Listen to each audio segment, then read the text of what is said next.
의사들이 심폐소생술 하겠느냐고 그랬을 때 우린 싫다고 그랬어요. 왜 마지막으로 돌아가시는 아버지 갈비뼈를 다 부러뜨려? 그 정도 쓰러졌으면은 87세에 그 정도 병이시면은 이제 돌아가실 때예요. 근데 많은 경우 돌아가실 때 심폐소생술 하게 돼 있어요. 근데 우리는 원하지 않았어요. 네 자식 다.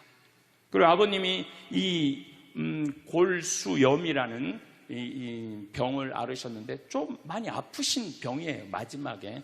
그래서 내가 아버지 원도 한도 없이 마약 놔드렸어요. 모르핀.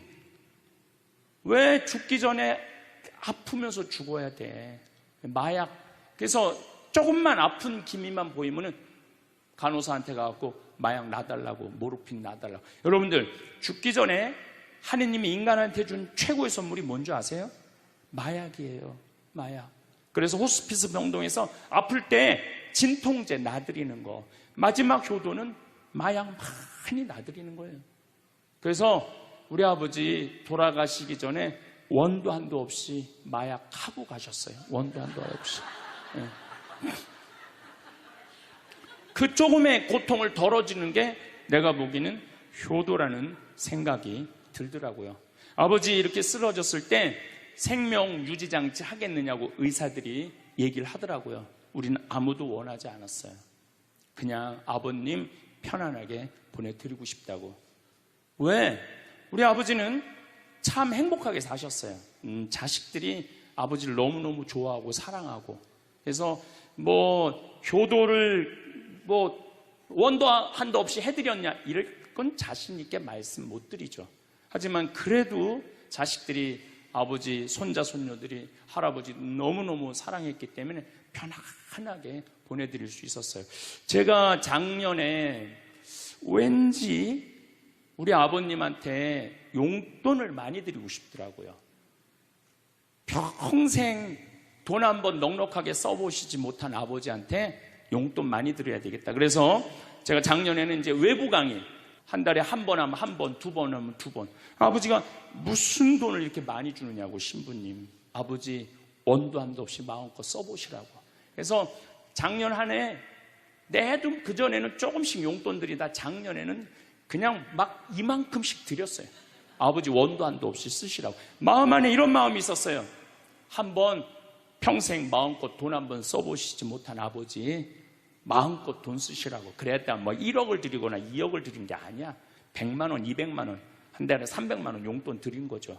그러니까 아버님이 노인정에 그 노인 어르신들 밥 다 사고, 또 우리 자녀들이 그 23명인데 아버지한테 식사하러 가면은 아버지가 밥값을 다 냈대. 우리 누나가 항상 하는 얘기가 아버지 지갑에 항상 100만 원 있었대요. 그래서 얼마나 기분이 좋아. 아버지 돌아가셨을 때 노인정에서 그랬대요. 물주 세상 떠나서 어떻게 하느냐고 그랬대.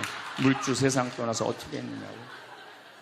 아버님이 1년 동안 원도 한도 없이 즐겁게 사시다가 세상 떠난 거예요. 저는 효도도 나중에 한다는 건 다 거짓말이야. 효도하려면 언제 해야 돼? 지금 해야 돼, 지금. 부모님한테 돌아가시고 난 다음에 땅을 치고 통곡하는 거 다 소용없어요. 그냥 내가 지금 할 수 있을 때 최선을 다해서 효도하는 게 그게 효도라는 생각이 들더라고요. 여러분들도 살아있을 때도 행복하게 사시고 죽을 때도 행복하게 죽으세요. 괜히 안 죽으려고 이렇게 용 쓰고 저렇게 용 쓰다가 누워서 10년 동안 똥오줌 싸기 시작하면요, 그때부터는요 지옥이야, 지옥. 여러분들은 제일 좋은 거는 자다가 주무시다가 죽는 거예요. 그런데 갑자기 돌아가시면 자식들이 너무 힘들으니까 그저 3개월 정도 앓으시다가 돌아가시면은 자식이 이별할 시간을 주는 거예요. 자식이 이별할 시간 주는데 3개월이 넘었으면 그때부터 우리 아버지 언제 죽나.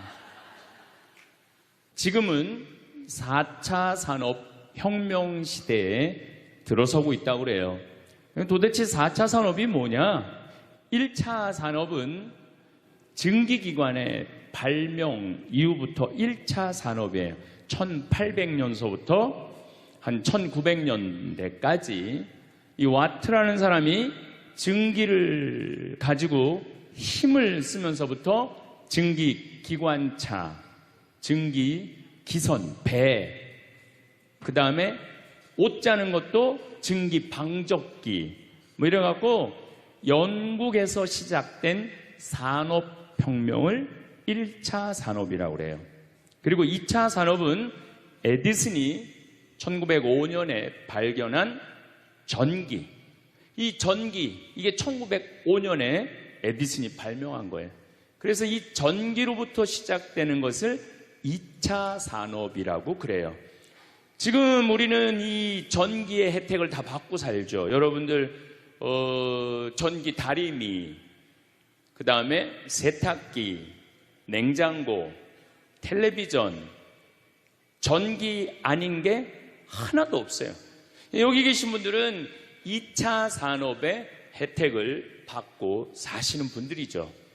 그런데 3차 산업은 컴퓨터, 인터넷, 특별히 스티브 잡스가 시작한 스마트폰, 이게 완전히 세상을 완전히 바꿔놓은 것 3차 산업이에요. 그러니까 여러분들은 1차 산업 때는 안 태어났지만은 2차 산업, 3차 산업은 누리고 사시는 분들이에요. 그런데 지금은 무슨 시대로 들어서느냐 하면 4차 산업 시대로 들어서고 있어요. 4차 산업이라는 건 뭐냐면은 인공지능, 로봇, DNA 조작, 이런 이 완전히 새로운 세상이 펼쳐지고 있죠. 지금 1940년도에 태어나신 분들, 1940년대 40년에서 49년 사이에 태어나신 분들 손 들어보세요. 이분들이 제일 복잡한 세상 속에서 살아가는 거예요. 이게 너무 세상이 변하는 걸 다 누리고 살아가는 분들이 지금 1940년서부터 50년, 1950년, 60년에 태어난 분들이 2차 산업, 3차 산업, 심지어 4차 산업 시대까지 살고 있는 거예요. 1941년에 이제 내일 모레겠네요. 12월 8일 날 일본이 진주만을 습격을 해요. 그거를 여러분들은 무슨 전쟁으로 들었느냐면 대동아 전쟁으로 들었어요. 그거는 일본 입장이고 일본이 대동아 전쟁이지 우리는 아무 상관없어요. 근데 우리는 대동아 전쟁에 내가 그때 고생했다고 그러는데 그건 일본의 속국의 입장이야. 그러니까 그 대동아 전쟁이라는 말 우리 쓰지 말아야 돼. 태평양 전쟁이겠지. 미국하고 일본하고 한 전쟁. 그 태평양 전쟁 속에서 태어나갖고 고생이란 고생은 다 한 분들이 지금 70대예요. 그 전쟁 끝나고 좀 나은 줄 알았더니 6.25가 또 터졌네. 그래갖고 또 피난 가고 또 일사후퇴 겪으면서 고통 겪고 전쟁 끝나고 난 다음에는 우리나라가 아프리카에 있는 웬만한 나라들보다 못 살았어요. 아프리카에 있는 웬만한 나라보다 못 살았어. 전쟁 끝나고 난 다음에 정말로 허리띠 졸라 매가면서 잘 살아보자고, 우리도 한번 잘 살아보자고. 그래갖고 너무 가난한 나라에서 올해 우리가 3만 달러를 넘었을 거라고 그래요. 3만 달러를 넘었으면은 드디어 선진국에 들어서는 거예요. 가장 가난한 나라에서 선진국까지 변화를 여러분들은 경험하고 계신 거예요. 그러니까 여러분들은 너무나 혼란스러운 세상 속에서 이날 이때까지 헤쳐나오고 계신 거예요. 근데 문제는 이제 2020년부터 펼쳐질 4차 산업 시대, 이것까지 살아야 되니까 얼마나 복잡해. 이것까지 살아야 되니까 그냥 중간에 살다가 죽으면은 이 꼴 저 꼴 안 보고 그냥 좋은데, 아니 안 죽으면서 지금 70대 후반 되신 분들 앞으로 보통 20년 정도 더 사실 거예요. 70년대 후반 되신 분들. 근데 60대 되신 분들은 120살까지 거의 살 거예요. 지금 60대 되신 분들은. 그리고 재수 없는 60대들은 200살까지 살 거예요. 200살까지. 재수 없는 60대들은. 그 이야기를 제가 오늘 하려고 그러는 거예요. 자, 제가 한 10년 전에 평화방송에 이런 강의를 했었어요. 아마 또 평화방송에서 계속 틀어주니까 그 내용이 나올 거예요. 10년 전에 한 얘기예요. 앞으로 2020년이 되기 시작하면은 인간은 세 종류로 나눠질 것이다. DNA 조작 인간. 이제 DNA를 조작할 수가 있어요. 우리가 눈을 밝게 할 수도 있고, 귀를 잘 들리게 할 수도 있고, 근육이 완전히 이 아놀드 슈왈거네처럼 근육이 막 이렇게 튀어나오게 할 수도 있어요. 운동 안 해도 DNA 조작 인간.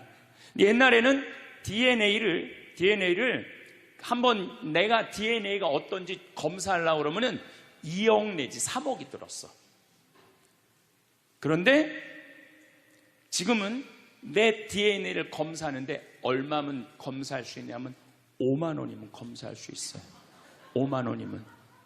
세상이 엄청 변한 거예요.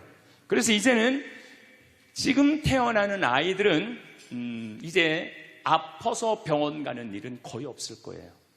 미리 병원에서 전화를 해요. 너 요때쯤 심장마비가 올 DNA가 있다. 와서 고쳐라. 그럼 DNA 조작만 하면 심장마비가 넘어가는 거예요. 그러니까 안젤리나 졸리라는 미국의 영화 배우가 있어요. 2010년에 유방을 잘랐어요. 왜냐하면 DNA 검사를 해보니까 언니도 그렇고 엄마도 그렇고 유방암이 있는 거야. 본인도 유방암에 걸릴 확률이 있는 거야. 그래서 유방을 자른 거예요. 그러니까 미리 병을 예방을 하는 시대가 오는 거예요.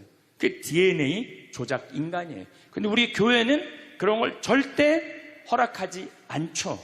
절대 허락하지 않는데 절대 현대인들은 할 거라는 거예요. 그 다음에 두 번째 인간은 어떤 인간이냐면 사이버 인간, 기계 인간이에요. 인공지능 로봇 인간. 그래갖고 이 인공지능 로봇 인간이 나오면은 안 그래도 1940년서부터 지금까지 복잡 다단한 세상을 살아왔는데 이제 로봇하고 같이 살게 되는 세상이 이제 곧 되는 거죠. 그리고 이제 세 번째 인간은 오리지널 인간. 여러분들, 저나 여러분들. 근데 누가 제일 떨어지느냐?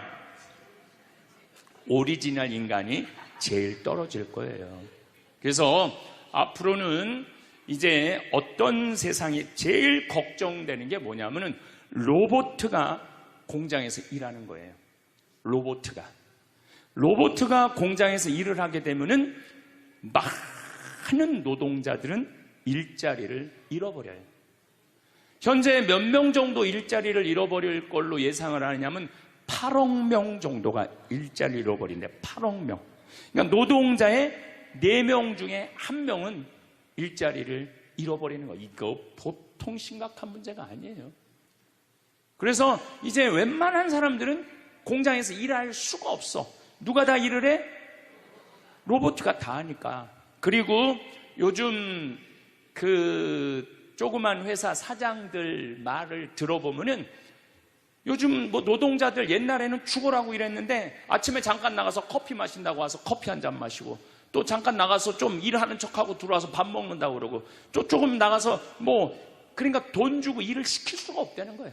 그러니까 만약에 로봇가 일을 하면은 사람을 시키겠느냐? 로봇을 시키겠느냐? 당연히 로봇을 시키는 거죠.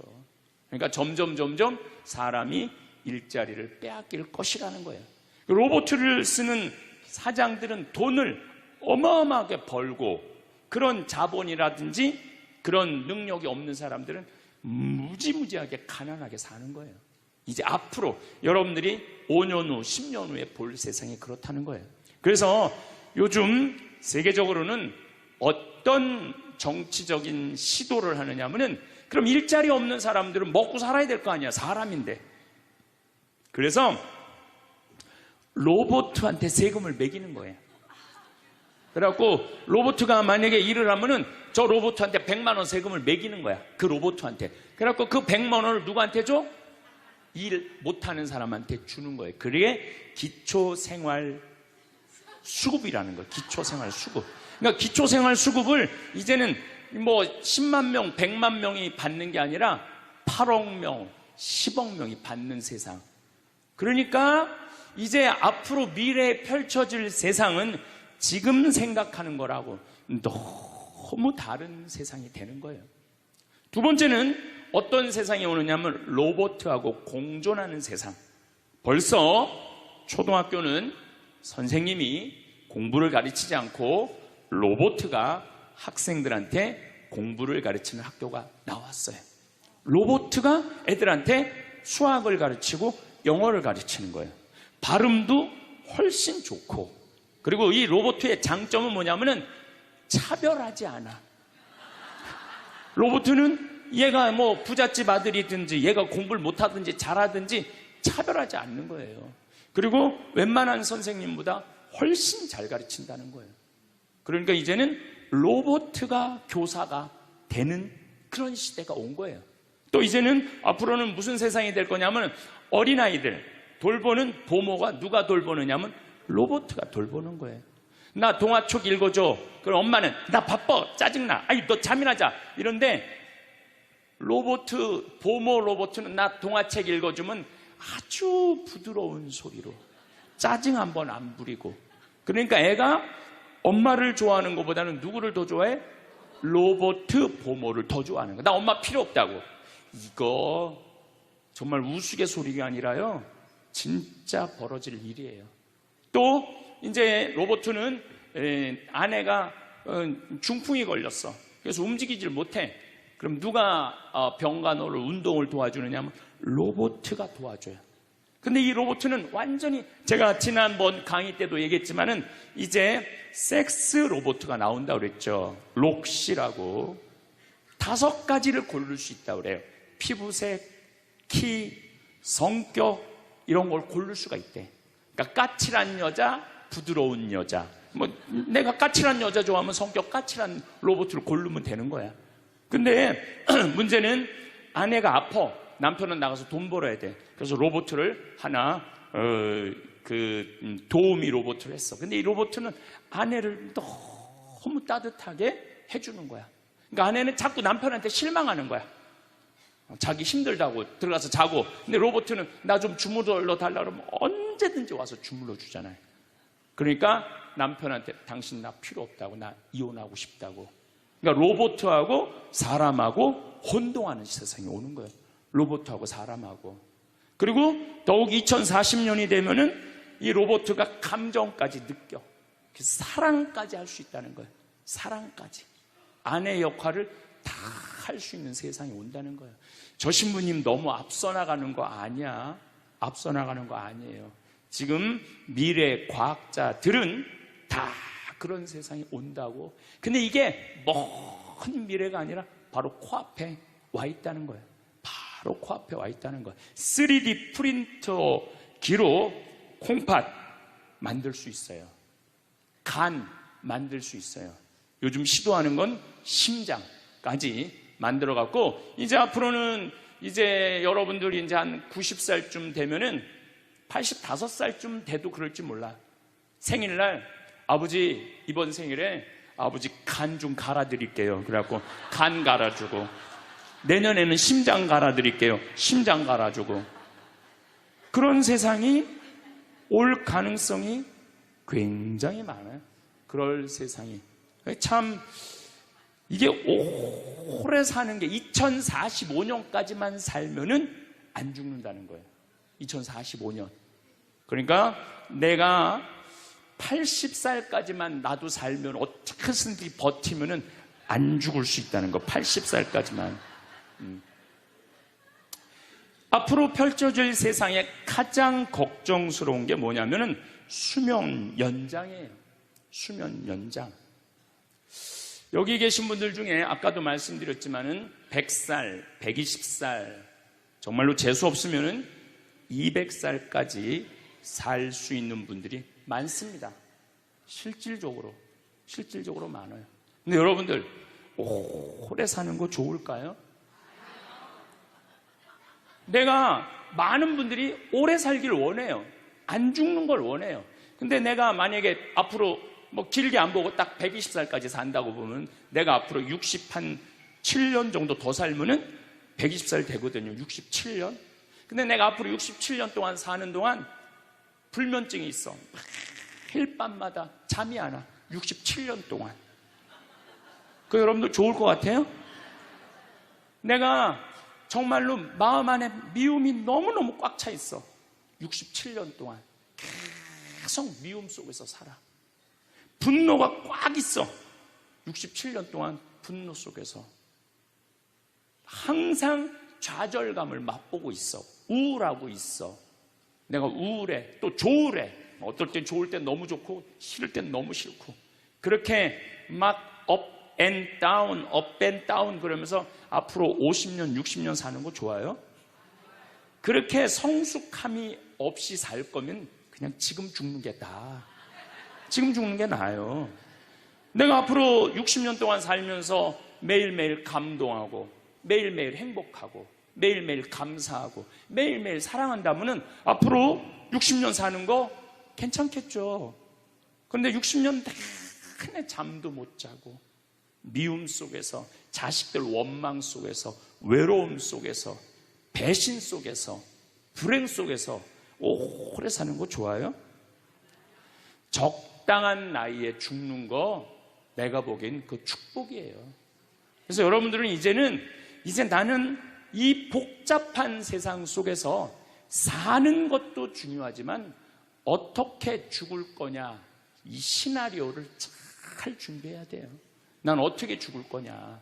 나는 생일날 애가 심장 갈아준다면 나 그거 필요 없다. 내 생일 선물로 그 심장 필요 없다. 그냥 나는 하느님이 주신 생명 그 수명 그대로 살다가 그냥 행복하게 떠날 거다.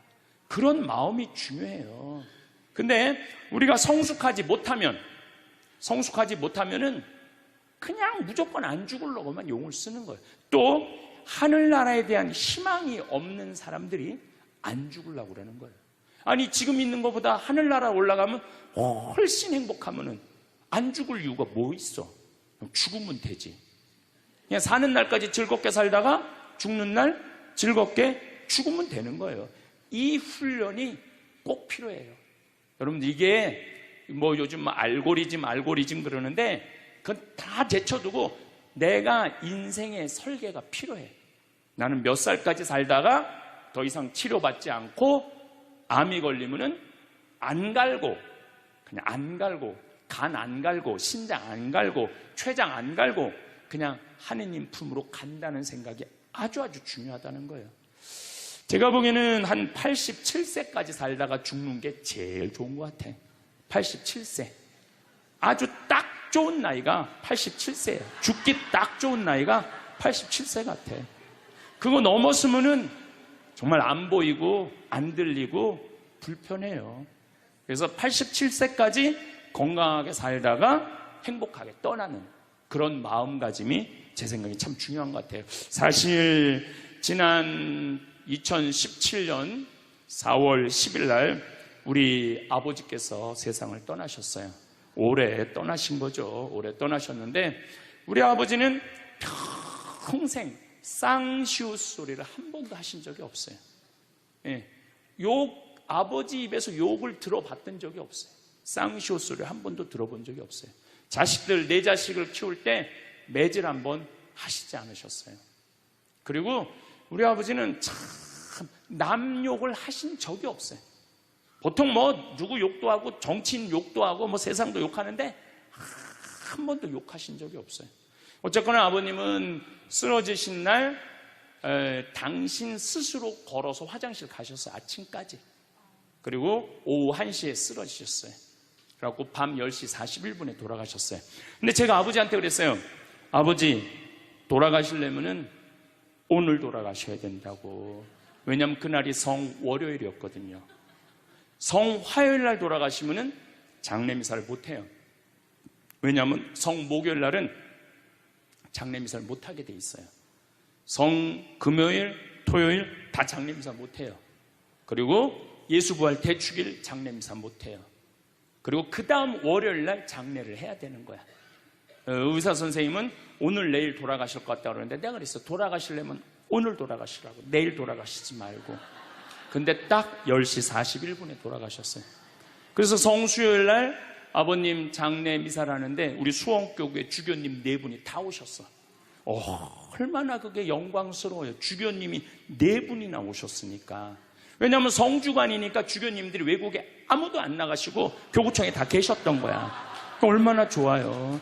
주교님 4분이 다 오셔서 미사를 봉헌해 주시니 얼마나 축복된 아버지예요. 또 신부님들이 많이 오셔갖고 그 성당에 수원 정작 꽃매 성당인데 꽤 그래도 큰 성당인데 신부님들이 꽉 차갖고 젊은 신부들이 지하에서 미사를 봉헌했다는 거예요. 그것처럼 축복이 어디 있어요. 그냥 하루라도 더 살라고 용 쓰다가 화요일 날 돌아가셨으면은 7일장 하는 거예요. 7일장. 하루라도 더 살라고 용을 쓰셨으면은. 근데 우리 아버지는 정말로 살아있을 때도 나한테 행복을 주시는데 떠나실 때도 행복하게 떠나시더라고요. 여러분들도 마찬가지예요. 그 엘리자베스 퀴를로 로스라는 호스피스, 유명한 시카고 대학의 호스피스 박사가 있어요. 이분은 2,500명 죽었다 살아난 사람들, 죽었다 살아난 사람들 여러분들 많은 거 아시죠? 왜 죽었다 살아난 사람들이 많아요? 심폐소생술 때문에. 의술이 좋아갖고 죽었다 다시 살아난 사람들 2,500명을 조사를 해봤어. 근데 죽었다 살아난 사람들의 경험, 하늘나라에 대한 경험을 얘기를 들어보니까 너무 평온하고 너무 행복하다는 거예요. 그리고 죽으면은 바로 몸에 빠져나가서 자기를 본대요. 자기를. 그래갖고 여러분들 죽은 사람들 그 주위에서 이 친지들이 하는 말이 다 들린대. 그 몇 분 동안, 하늘나라 올라가기 전에 몇 분 동안은. 그러니까 절대 죽은 사람한테 그렇게 살더니 참 잘 죽었다 그런 소리 하면 안 된다는 거예요. 끝까지 좋은 소리를 해야 된다는 거예요. 사랑한다, 고맙다, 하느님 품으로 가라, 예수님 마리아 요셉한테 가라, 정말로 기도해 줄 테니까 이렇게 말해야지. 그렇게 우리를 괴롭히더니 이렇게 죽는다고 정말로 지옥에 갈 사람이라고 이렇게 말하면은 다 영원히 듣는다는 거예요. 그리고 죽었다 살아난 사람들의 아주 기가 막힌 얘기는 안 못 보는 사람은 죽으면 다 보인다는 거예요. 눈이 다 보인다는 거예요. 그게 그냥 하는 게 아니라 다시 살아 돌아와서 아무것도 못 봐. 근데 의사가 무슨 반지를 어떻게 꼈고 이 병원이 어떻게 생겼고 누가 어디 자리에 있습니까지 다 아는 거야. 죽었다가 죽으면은 눈이 보이는 거야. 다리 없는 사람은 자기 다리가 있다는 거예요. 듣지 못하는 사람은 듣고, 아픈 사람은 아픈 부위가 다 없어진다는 거야. 그러니까 여러분들 지금 살아있으면서 몸에 허리도, 아까 할아버지 한 분 안수해달라고 그래갖고 허리가 막 이렇게 구부러진 사람 죽으면 딱 펴진다는 얘기예요. 그러니까 완전히 사도 바오로의 말씀처럼 새로운 모습으로 변하는 거야. 죽으면 끝이 아니야. 하느님께로 가는 여행의 시작이에요. 그러니까 죽는 거를 막 그냥 밀어내시지 마세요. 한 70년, 80년 살았으면 살 만큼 살지 않았어? 그렇죠? 뭐하러 200년을 살아? 뭐하러 300년을 살아? 또 200년, 300년 사는 것도 좋아요. 그런데 정말로 감동 속에서, 행복 속에서, 사랑 속에서 200년, 300년을 살면 좋지. 근데 여러분들 한 200살 되면 여러분들하고 놀아줄 사람이 몇 명이나 될 것 같아? 200살 단 사람하고. 그 외로움 속에서 사는 거예요. 그래서 자연의 순리를 따르고 사는 게 가장 좋은 거예요. 자연의 순리를. 그래서 사는 만큼 살다가 떠날 때 이제 누구한테 간다고 생각하면 돼? 하느님 아버지한테로 간다고 생각하면 돼. 그래서 죽는 게 결코 나쁜 게 아니에요. 저도 아버님을 보내드리면서 굉장히 슬펐죠. 하지만은 우리 아버지 너무너무 열심히 사셨고, 마지막에 우리 주교님들, 우리 사제들, 또 수많은 교우들이 기도 속에서 저는 아버지 하늘나라로 갔다고 생각을 해요. 또 아버지는 살아생전에 고향이 경상도 함양인데 어머니가 이미 가묘를 다 해놨어, 고향에다가. 근데 아버지는 고향에 가기 싫다는 거예요. 어머니는 고향에 가고 싶고, 죽으면은. 그래서 아버지는 나는 고향에 안 가. 어머니 왜 안 가냐고, 그 고향에 그 좋은 산소 써놓고 맨날 두 분이 간다 안 간다 그러시더라고요. 난 그 얘기를 들을 때마다 참 웃기더라고요. 왜 웃기냐면은 갔다가 모셔다가 묻는 건 우린데 본인이 간다고 가고 안 간다고 안 가. 우리가 모시는 대로 가는 거지. 근데 작년에 아버님이 굉장히 건강하셨어요. 올해 쓰러지시기 전에. 근데 아버님 말씀이 제 귀를 울리더라고요. 그래서 우리 천주교 수원교구 안성 천주교 공원묘원에 갔어요. 꼭 우리 후배 신부님한테 제일 좋은 자리를 좀 봐줘라. 딱 갔는데 정말로 산소 자리가 좋더라고요. 그냥 양지 바른데 앞에 우리 아버지가 참 파란 걸 좋아하셨는데 그 아버님 내가 산소 자리 본데 앞에 파란 골프장이 쫙 보여. 얼마나 좋은지. 그래갖고 아무도 몰래, 우리 가족 아무도 몰래 내가 예약을 해놨어요. 그래서 아버님 돌아가셨을 때 안성 천주교 공원묘 모셨죠. 아버님이 왜 고향에 가기 싫어하셨느냐면은 우리 큰할아버지, 둘째 할아버지가, 셋째 할아버지까지 있었는데 큰할아버지가 딸만 6을 낳았어요.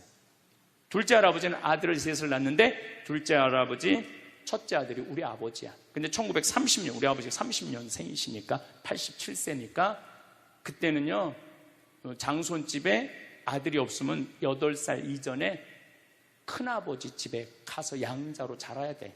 아버지는 그랬던 거예요. 그래서 친어머니 아버지 밑에서 못 자라셨어. 그래 고향이 싫은 거예요.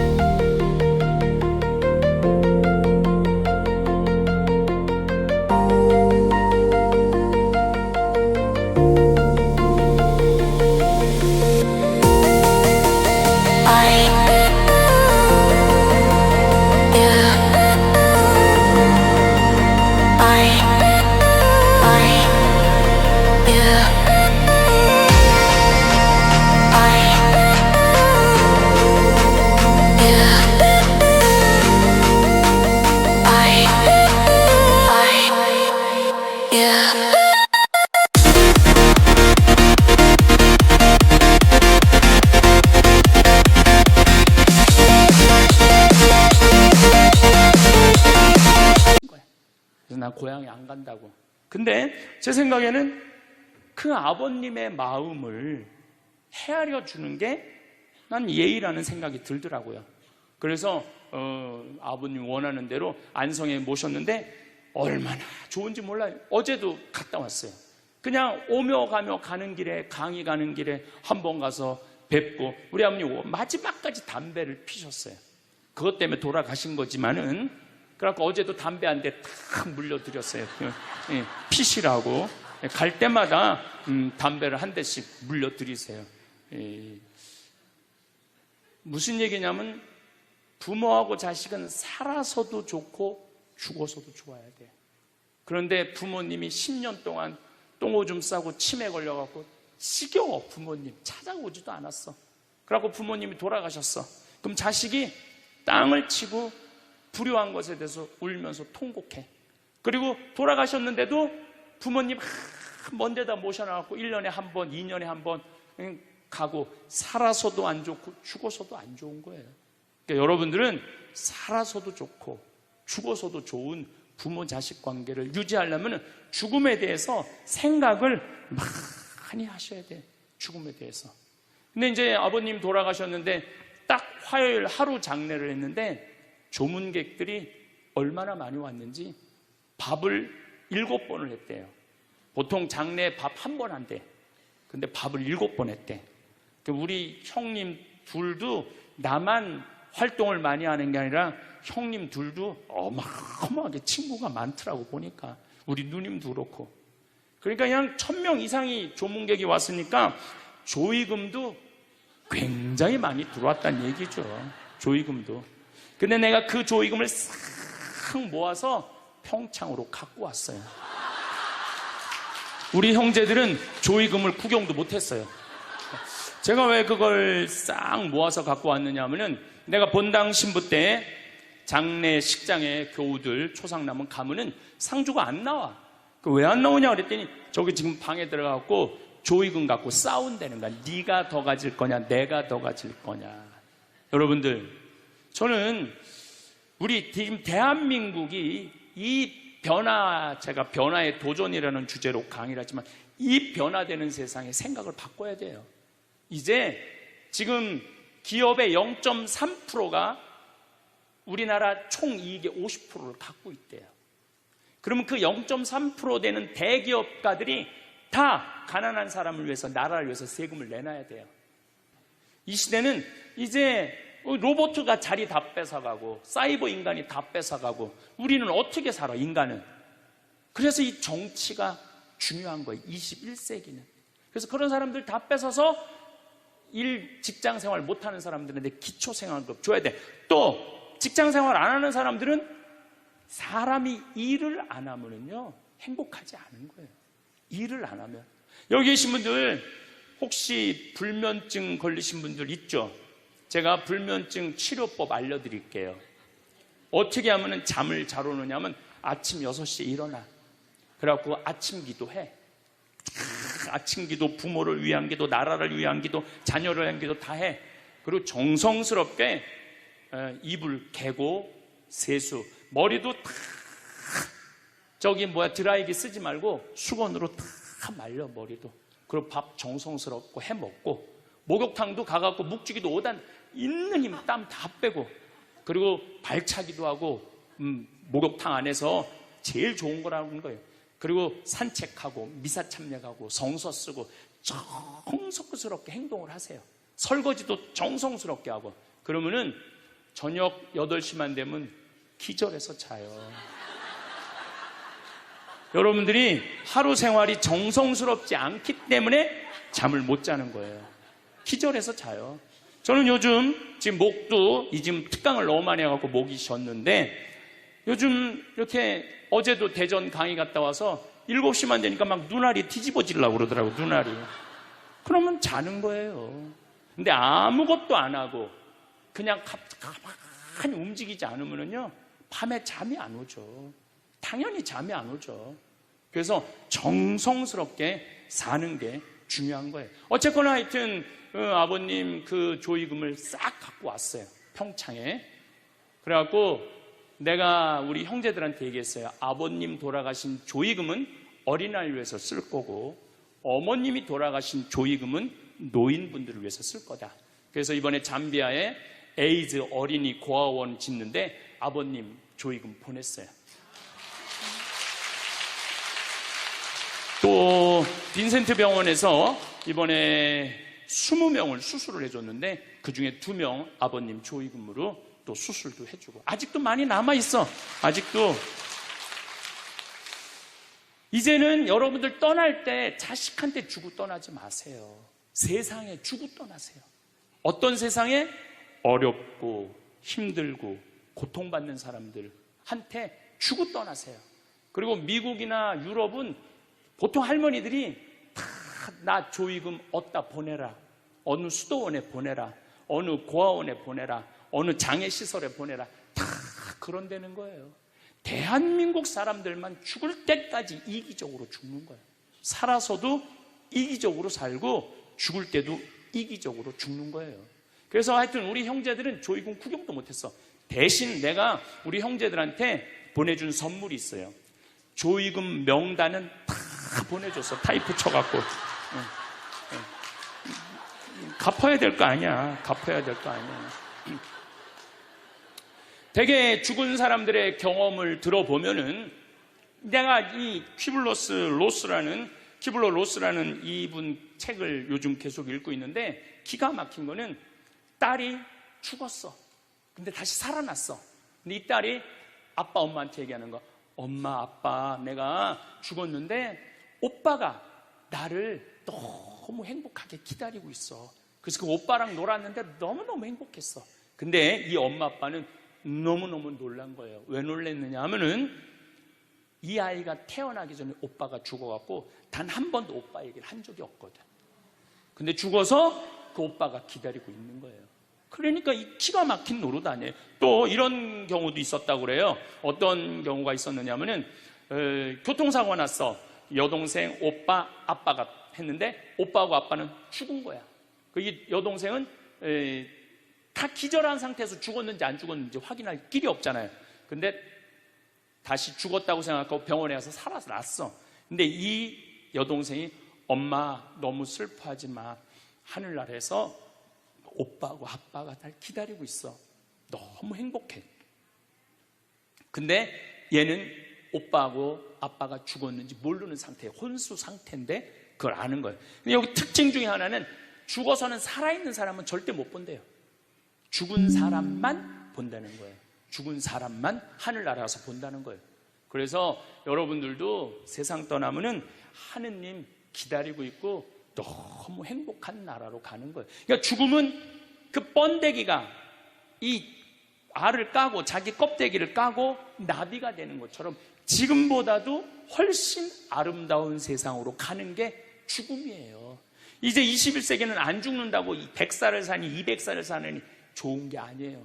100살, 200살 동안 불면증, 우울증, 미움, 분노, 외로움, 심심함으로 사는 것보다 그냥 한 70, 87세까지 살다가 죽어갖고 행복하게 먼저 떠난 사람들하고 하느님 품에서 행복하게 사는 게 좋죠. 그래서 여러분들 이제 행복하게 살다가 행복하게 떠나셔야 돼. 그리고 제가 늘 말씀드리지만 나중에 행복하지 마세요. 언제 행복해? 지금 행복하세요. 지금. 나중에 돈 쓰지 말고 언제 써? 지금 쓰세요. 지금. 그리고 여기 있는 분들 지금 얼굴을 보니까 돈 쓸 수 있는 마지막 얼굴들이 많다니까. 마지막 얼굴들이 많아. 그리고 우리나라는 이제 드디어 3만 달러를 넘어서요. 선진국 대열에 들어서요. 선진국에 들었으면은 어르신들, 노인분들 연금 지금 20만 원에서 60만 원, 70만 원으로 다 올라가요. 그러니까 돈 없는 거 걱정하지 마세요. 여러분들이 엉뚱한 사기에만 안 당하면은 먹고 사는데 아무 지장 없어. 욕심만 안 부리면은 충분히 행복하게 살 수 있어. 그리고 이렇게 강의 따라다니면서 배우는 여러분들, 진리를 목말라 하는 여러분들은 앞으로 행복하게 사실 수 있으세요. 예.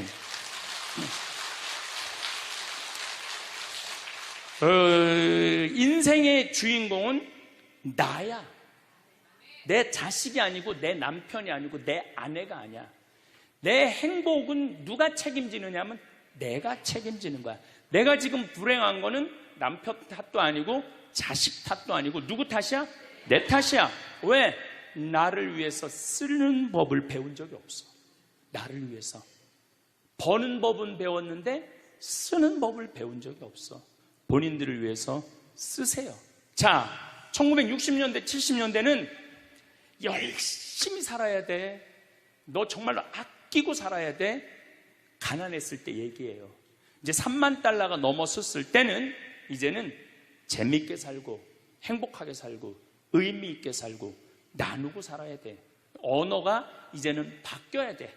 그래서 여러분들 정말로 이제는 의미 있고 재미있고 행복하게 생활하시길 바라겠습니다. 살다 보면 어떤 일이든 후회가 남기 마련입니다. 미리 알았더라면 후회를 덜 남길 수 있었을까요? 인생의 후반기를 보내고 있는 60대, 70대들은 그들이 지금껏 살아온 발자취 곳곳에서 후회를 발견한다고 합니다. 또 사람들은 죽기 직전 많은 깨달음을 얻는다고 합니다. 저마다 다른 삶을 살았던 사람들이지만 놀랍게도 후회하는 것은 거의 비슷하다고 하는데요. 사람들은 삶이 끝나갈 때쯤 돼서야 자신의 인생을 명확하게 돌아볼 수 있다고 합니다. 인생을 후회 없이 사는 사람은 아마 없을 것입니다. 인생은 고해라고 했듯이 고통과 번민 속에서 성장하고 늙어가는 것이죠. 그렇다면 인생 선배들이 가장 후회하는 것들은 무엇일까요? 오늘은 우리보다 조금 앞서 이 길을 지나가신 60대, 70대 인생 선배들의 99%가 땅을 치고 후회한다는 10가지에 대해 말씀드리겠습니다. 오늘의 영상으로 자신의 지나온 인생을 돌아보고 또 남은 인생은 보다 기쁘게 살아가시길 바랍니다. 첫 번째, 저축을 많이 하지 못한 것. 은퇴 후 가장 큰 고민은 경제적인 어려움입니다. 고정 수입은 줄어들지만 지출은 계속해서 발생되는데요. 은퇴 직후에는 여행을 떠나거나 평소 하고 싶었던 취미 활동을 하는 등 나를 위한 재량적 지출을 많이 하게 됩니다. 그 이후 70세가 넘어가기 시작하고 건강이 나빠지면서 간병이 필요한 시기가 되면 지출은 급격히 늘어나게 됩니다. 그 외에도 자녀 지원비, 경조사비 등 각종 지출은 늘어가는 탓에 생활고에 시달릴 수 있습니다. 인간의 수명이 늘어나면서 노후 생활 기간도 덩달아 늘어났습니다. 그만큼 준비해야 할 돈도 많아졌다는 뜻이죠. 그러나 한정된 소득과 재산을 갖고 노후를 준비하기란 여간 어려운 일이 아닐 것입니다. 주식이나 부동산 투자 등 다양한 재테크 방법이 있지만 노후에는 내가 가진 자산을 지키기만 해도 성공한 것입니다. 즉, 저축은 그 어떤 것보다 안전한 보험장치라고 생각되는데요. 준비되지 않은 투자 실패로 빈털터리가 되어 노후에 허우적거리는 것보단 통장에 저축된 돈이 있으면 안정감을 찾을 수 있고 좀 더 여유로움을 가질 수 있습니다. 그렇기 때문에 노후 자금을 마련하는 데 있어 더욱 절약과 저축이 중요하다고 할 수 있습니다.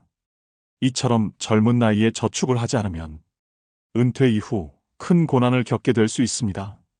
두 번째, 배우자에게 잘하지 못한 것. 배우자는 평생을 함께할 반려자입니다. 60대가 되어서도 70대가 되어서도 배우자가 옆에 있다면 그야말로 그것 자체가 천복입니다. 자식들 당연히 소중하지요. 그런데 지금 내가 당장 아프거나 불편하면 누가 가장 먼저 달려와서 진심으로 나를 걱정해주고 보살펴줄까요? 저도 나이가 들어보니 뭐니 해도 배우자가 최고입니다. 그러나 우리는 상대방의 소중함을 쉽게 간과해버리고는 합니다. 나이가 들수록 곁에는 서로만 남게 되며 자식도 다 부질없습니다. 요즘 황혼이혼도 많이 늘어나는 추세라고 하는데요. 그까짓 이혼하자면 못할 줄 알고? 이런 생각은 오산입니다. 노년의 이혼은 젊은 시절의 이혼과는 차원이 다릅니다. 나이가 들수록 사람에게는 배우자와 가족이 소중해지지요. 배우자는 같이 늙어갈 유일한 동반자요. 가족은 자신의 삶은 증명해주는 증거이기 때문입니다. 젊은 시절에는 이혼을 해도 새로운 사람을 만나 가정을 이룰 수도 있지만 황혼이혼의 경우 그런 일이 쉽지만은 않습니다. 결국 대부분 혼자 쓸쓸하게 늙어가는 비참한 결과만 초래될 뿐입니다. 내 남편, 아내에게 후회하지 말고 배우자에게 최선을 다하며 앞으로의 노후를 그려나가셔야 됩니다. 세 번째, 건강을 소홀하게 한 것.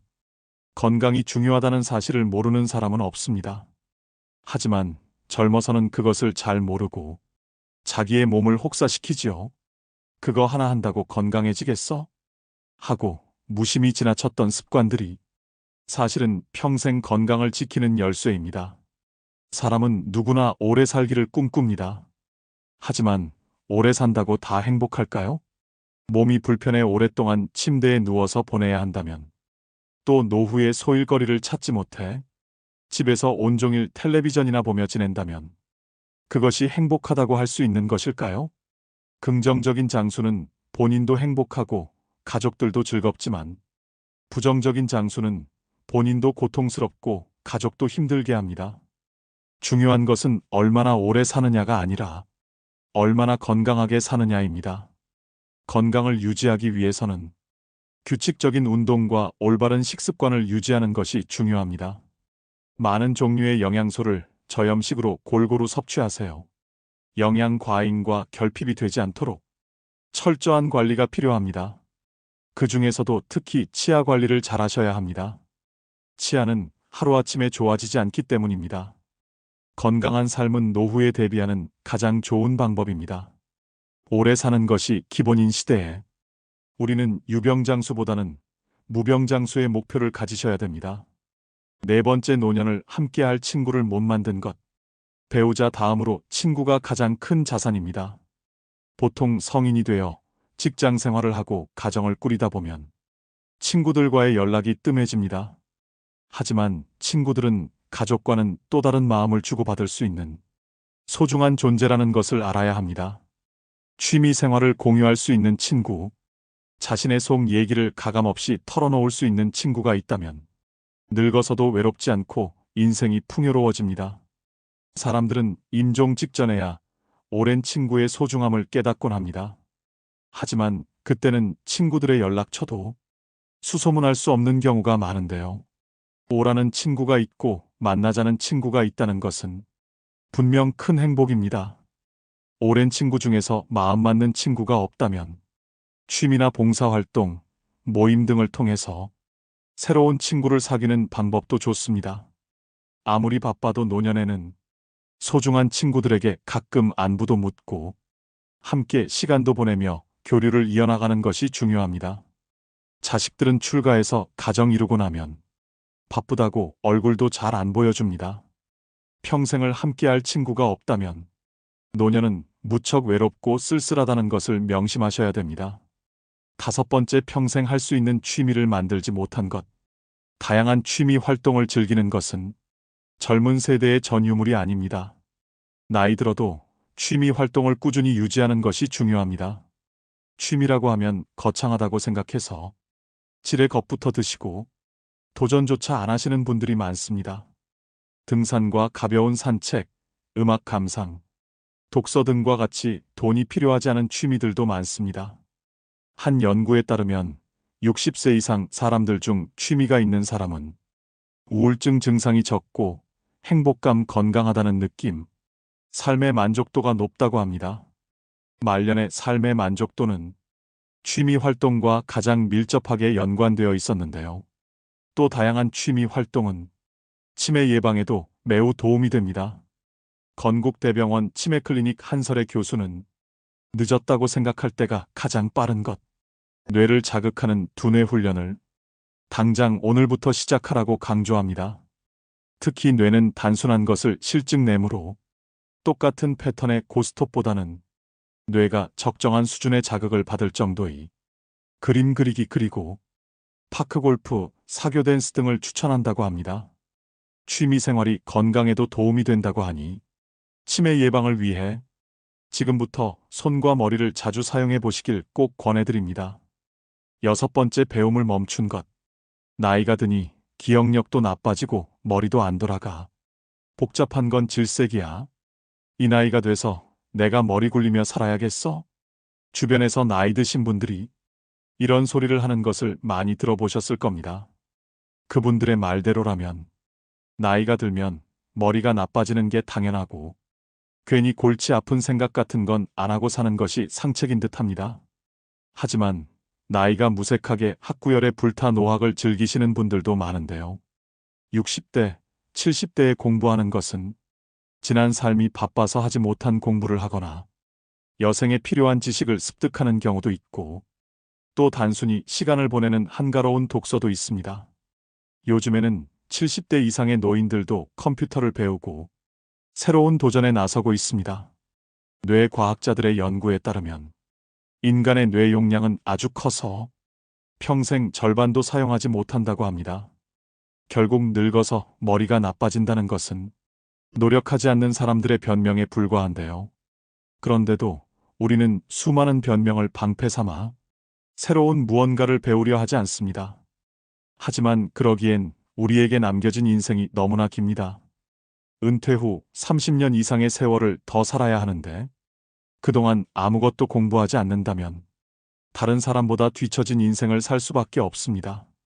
특히 노년의 배움은 뇌를 지키는 가장 좋은 수단이기도 합니다. 뇌는 사용하면 할수록 노화가 더디게 진행됩니다. 따라서 노후의 건강을 지키기 위해서도 배움은 필수입니다. 7번째, 연금과 보험을 들지 못한 것. 노년기에는 뜻하지 않게 목돈이 들어가는 경우가 많습니다. 대부분 건강과 관련된 비용입니다. 60년대생들이나 그 이전에 태어난 사람들에게는 노후 준비에 대한 접근 방식이 현대의 젊은 세대와는 다르게 해야 한다는 건데, 노후 준비 시간이 상대적으로 적다는 점을 감안하여 고령자를 위한 특화된 투자 상품을 찾아볼 필요가 있습니다. 예를 들어 안정적인 수익률을 제공하는 연금 상품이나 저위험 투자 상품 등을 활용할 수 있습니다. 국민연금으로 쌀을 사고, 퇴직연금으로 반찬을 사고, 개인연금으로 편히 살 생각을 하라. 투자 전문가들이 연금을 두고 하는 말입니다. 이 말에서 알 수 있듯이 노후를 위한 연금 투자는 개인연금으로 완성됩니다. 국민연금과 퇴직연금만으로는 우리가 원하는 노후가 아닌 먹고 사는 생활만 가능한 노후가 될 뿐입니다. 안락한 여생을 위해서는 개인연금으로 우리의 곳간을 차곡차곡 채워나가야 합니다. 또한 투자에 대한 전문적인 조언을 받기 위해 금융 전문가의 도움을 청하는 것도 좋은 방법입니다. 노후 준비는 재무적인 준비뿐만 아니라 건강 상태를 유지하는 것도 중요합니다. 이는 의료비 부담을 줄이는데 도움이 될 뿐만 아니라 더 나은 삶의 질을 유지하는 데도 기여합니다. 한 살이라도 어릴 때부터 경제와 재테크에 관심을 갖는 게 중요한데, 이제는 선택이 아닌 필수인 시대인 것 같습니다. 이러한 돈을 아깝다고 생각하기보다 준비를 한다고 생각해야 합니다. 8번째, 내 인생에 더 도전하고 여행을 많이 다니지 못한 것. 그때 했어야 했는데, 그때 그 시절에 나만이 할 수 있었던 일이나 도전이 있었을 것입니다. 대부분의 사람들이 평생 살아오면서 가장 후회하는 것 중 하나가 도전을 하지 않았던 사실이라고 답했습니다. 이어 여행을 떠나지 않았던 사실을 안타까워했습니다. 자식 키우고 회사 일을 하느라 여유가 없었을 것입니다. 그래도 다른 돈을 아껴서 시간을 내서라도 여행을 떠나라고 인생 선배들은 조언합니다. 여행은 단순히 휴가나 오락으로 즐기는 것이 아니라 노후 생활을 더욱 풍요롭게 만들고 의미를 부여하는 과정이라고 할 수 있습니다. 건강과 사회적 연결성, 평화로운 노후를 위한 중요한 사항이라고 할 수 있으며, 여행은 훗날 회상할 수 있는 좋은 추억을 마련해 놓는 셈입니다. 9번째, 일기를 쓰고 기록을 남기지 못한 것.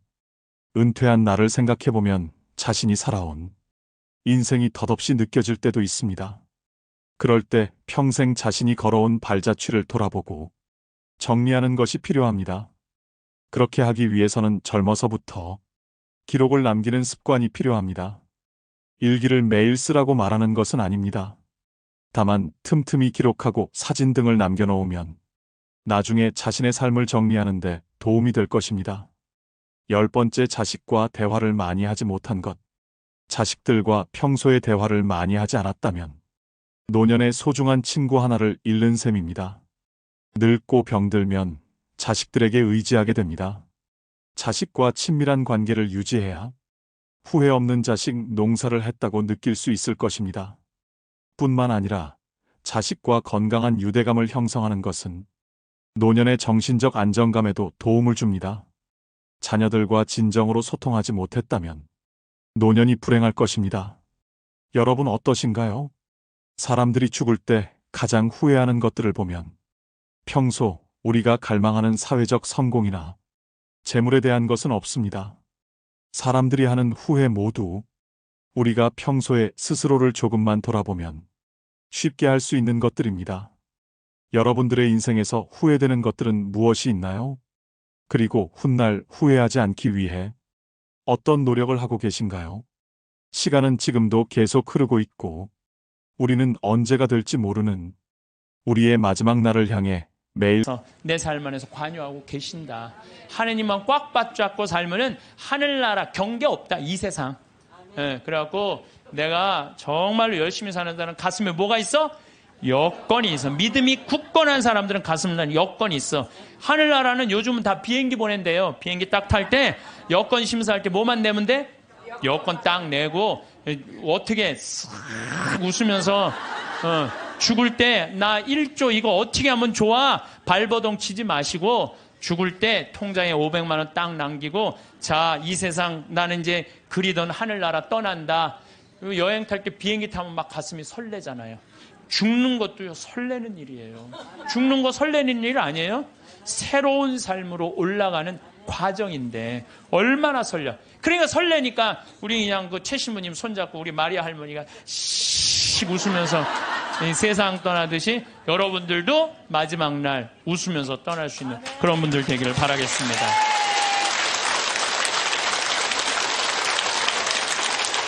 오늘도 황창현 신부님의 말씀을 통해 행복한 노후를 위한 해안을 얻어가시길 바랍니다. 황창현 신부님의 행복 특강 바로 시작하겠습니다. 이 대한민국이 지금 축복받는 거는요, 정말로 신앙 때문이라는 생각 많이 해요. 저는요, 신앙을 버리는 나라치고 잘 되는 나라를 못 봤어요. 그래서 공산주의, 러시아 쫄딱 망했잖아요. 네, 그렇죠. 북한 쫄딱 망하고 있잖아요. 이게 하느님을 버리면은요, 다 잃어버리는 거예요. 저는 일본 쟤네들 뭐 어쩌고 저쩌고 그러는데 저 국제적인 지지를 받지 못하잖아요. 국제적인 지지를 받지 못하면 아무리 잘나도요, 왕따 당하는 거예요. 왕따. 내가 보니 일본은 점점 왕따의 길로 가고 있어. 왕따의 길로. 이게요, 우리나라도 마찬가지예요. 우리나라도 이제 먹고 살만하다고 다른 나라 무시하고, 여기 우리나라에 지금 뭐 외국인들 한 140만 명이 들어올 때잖아요. 우리가 미국에 가고 얼마나 서름 많이 받았어요. 그런데 아니 지금 이제 우리나라에 들어와 있는 뭐 방글라데시 사람들, 베트남 사람들, 이런 사람들 귀하게 여기지 않잖아요. 그게 다시 다 고통으로 돌아와요. 우리가 정말로 그런 사람들 따뜻하게, 이제는요, 단일 민족 끝났어요. 단일 민족으로 이 나라를 유지할 수가 없어요. 그리고 시대가 어떤 시대인데 단일 민족 이거 따져요. 이거 꼭 아들 따지는 집하고 똑같은 거야. 아들 따지는 집하고. 이제는 지구는요, 글로벌한 시대야. 이제 완전히 비행기가 있기 때문에요, 한 집안이야. 그래서 생각을 완전히 바꿔야 돼. 다 하느님의 분신이라고 생각하면 돼. 예수님의 분신. 예수님의 분신이라고 생각하고 잘 대해주시면은 이게 나중에 다 덕으로 돌아와요. 그래서 옛날에 우리 어른들이 베푼 끝은 있다고 그러잖아요. 베푼 끝은. 그래서 여러분들 베푸는 삶, 이게 우리 국민들끼리만 아니더라도 지금 아프리카, 그냥 어렵게 사는 사람들, 방글라데시, 저 남아메리카, 고통스럽게 사는 사람들이 얼마나 많아요. 우리가 할 수만 있다면 그들을 도와주는 것도 아름다운 하늘나라 꾸미는데 중요한 일이 아닌가, 그런 생각을 저는 합니다. 어쨌든 하느님을 꽉 붙잡고 살려면은 우리는 끊임없이 우리 삶에서 기다려야 돼. 기다려. 우리는 성모님이 아기 예수님을 성전에서 봉헌한 이야기를 잘 알고 있습니다. 이때 성전에서 80살이 다 된 시메온은 성전을 떠날 수가 없었어요. 왜? 죽기 전에 하느님의 아들을 보게 될 것이라는 예언을 들었어요. 너 죽기 전에 하느님의 아들을 볼 것이다. 근데 보기 전에는 죽어 못 죽어? 못 죽는 거예요. 못 죽는 거예요. 루카복음 2장 25절을 보면은요, 예루살렘에 시몬이라는 사람이 있었다. 이 사람은 의롭고 독실하며 이스라엘이 위로받을 때를 기다리는 이였는데 성령께서 그 위에 머물러 계셨다. 성령께서는 그에게 주님이 그리스도를 뵙기 전에는 죽지 않으리라고 알려주셨다. 그가 성령에 이끌러 성전으로 들어갔다. 그리고 아기에 관한 율법의 관례를 준수하려고 부모가 아기 예수님을 데리고 들어오자 그는 아기를 두 팔에 받아안고 이렇게 하느님을 찬미하였다. 주님, 이제야 말씀하신 대로 당신 종을 평화로이 떠나게 해주셨습니다. 제 눈이 당신의 구원을 본 것입니다. 이는 당신께서 모든 민족들 앞에서 마련하신 것으로 다른 민족에게는 계시의 빛이시오 당신 백성 이스라엘에게는 영광입니다. 한나라는 할머니도 84살이나 될 때까지 구세주를 기다려요. 성전을 떠나는 일 없이 단식하고 기도하며 밤낮으로 하느님을 섬겼다. 한나 역시 구세주를 두 눈으로 볼 수 있었어요. 이 사람들은 평생 성전 앞에서 누구를 기다리는 거야? 구세주를 기다린 거예요. 그리고 그냥 그 아기 예수님, 완성되지도 않고 그냥 그 아기만 보고도 이 사람들은 큰 기쁨을 누릴 수 있게 된 거죠. 우리 신앙생활은요, 기다림의 연속이에요. 내 삶에 예수님께서 언제 문을 두드릴지 깨어 기다려야 한다는 거죠. 만약 여러분들 딸 중에 관연한 딸이 있어. 노처냐, 시집도 안 가고 44인데 44 시즌에 딱 들러붙어 있어. 하도 답답하길래 점집에 가서 물어봤어. 우리 딸이 언제 시집을 가느냐고. 그랬더니 점쟁이가 딱 하더니 저 동북 쪽에서 올해 사람이 올 것이라고.